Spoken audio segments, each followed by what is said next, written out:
Cameroon, Bandung, Africa, Bandung, to the world, Bandung. La CEDEAO, je répète les amis, la CEDEAO pensait que c'était une blague, la sortie des pays de l'AES. Touré a essayé tout avec ses amis, mais à la fin, le message était clair.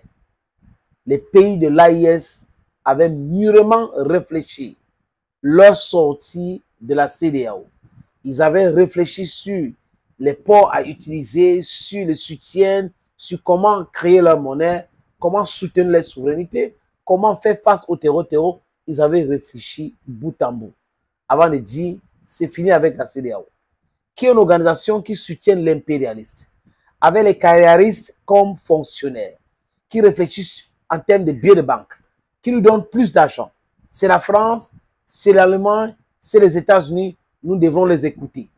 Pendant ce temps, les peuples souffrent et des corrompus sont là avec la veste, Docteur Touré, Docteur Ceci, Alassane Drama Ouattara, Patrice Talon et autres. L'Afrique a honte de vous si vous n'avez pas honte de vous-même. Cette CEDEAO qui avait été initialement créée par des militaires a été détruite par des soi-disant intellectuels de pacotille. Et aujourd'hui, c'est des militaires qui ont mis fin à cette organisation qui ne servent à rien, si ce n'est que l'intérêt de l'impérialiste. Chers amis, chers camarades, Alassane Dramatique Ouattara a voulu attaquer le Niger en passant par la CEDEAO. Tinubu a essayé, le Sénat au Nigeria et le Parlement a été clair, pas de guerre. Au Bénin, Patrice Talon a compris que c'est la destruction de son pays qu'il voulait acter avec Emmanuel Macron. Mais par contre, il a accepté l'implantation de bases militaires au Bénin. Et les gars ravitaillent dans les terreaux qu'ils ont formés, équipés, renseignés, ravitaillés pour déstabiliser le Niger et le Burkina Faso. Personne n'est dupe. J'ai dit, personne n'est dupe aujourd'hui, les amis. Je vous fais écouter cet extrait qui vient d'une chaîne d'impérialistes qui c'est-à-dire que quand vous écoutez le reportage, le journaliste lui-même n'est pas très content, les autres qui annoncent ne sont pas très contents, mais c'est leur dada. On s'en fout. Je répète, on s'en fout royalement. Le plus important, c'est la libération de l'Afrique. Le plus important, c'est de mettre un terme à l'impérialisme. Le plus important pour nous, Africains, c'est la souveraineté. Ce n'est pas des organisations bidons comme la CEDEAO et l'Union africaine, même la CACE en Afrique, là, c'est n'importe quoi. Ces organisations sont créées et dirigées par ceux qui financent. Vous créez les organisations sous-régionales, mais vous êtes incapable de les financer. Mais il faut des sous ça. Oh, tu ne peux pas prétendre être souverain sans avoir le contrôle sur ta monnaie, sur ta diplomatie et sur les organisations qui te représentent. It doesn't make sense. And only stupid people will accept that it continues like that. Les amis, je répète encore, les Africains d'aujourd'hui sont suffisamment informés. À l'époque, il y avait des Africains qui étaient informés, mais ils n'avaient pas les mêmes outils comme nous aujourd'hui. On peut se placer là, on fait un podcast. Des millions d'Africains sont touchés directement par cela, alors que hier, il fallait passer par les messages, dans les maquis, dans les organisations, pour pouvoir lire. Mais aujourd'hui, avec ces différentes plateformes, les amis, nous devons les utiliser pour nous libérer. Sinon,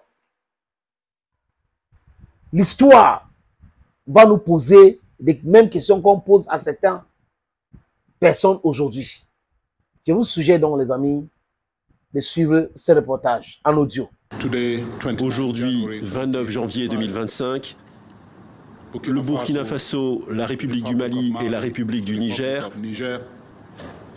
ont formellement cessé d'être membres de la communauté économique des États de l'Afrique de l'Ouest. Un coup dur pour l'organisation. Avant le Mali, le Burkina Faso et le Niger, la Mauritanie en 2000 s'était retirée elle aussi. Nouakchott voulait alors réorienter sa politique diplomatique vers le Maghreb.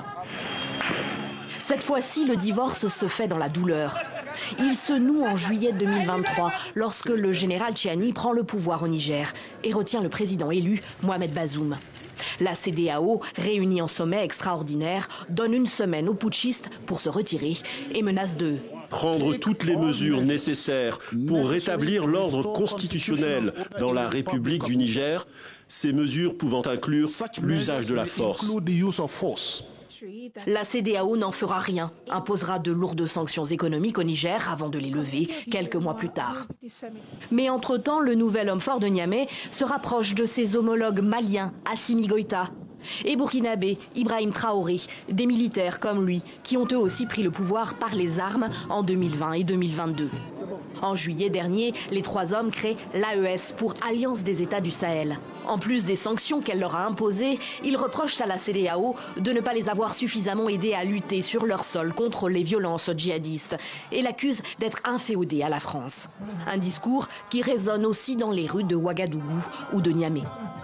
Et nous tenons à dire aux Occidentaux qui sont derrière la CEDEAO, qui ont transformé la CEDEAO en mercenaires pour combattre les États de l'AES, Inch'Allah, ils ne vont pas réussir.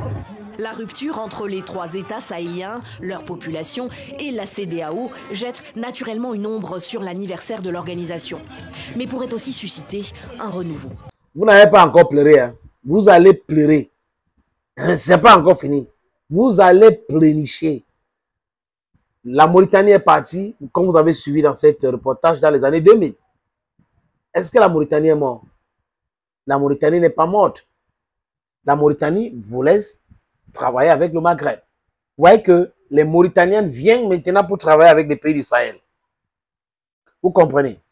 Que peut-être ils ont compris très vite cette histoire de la CEDEAO.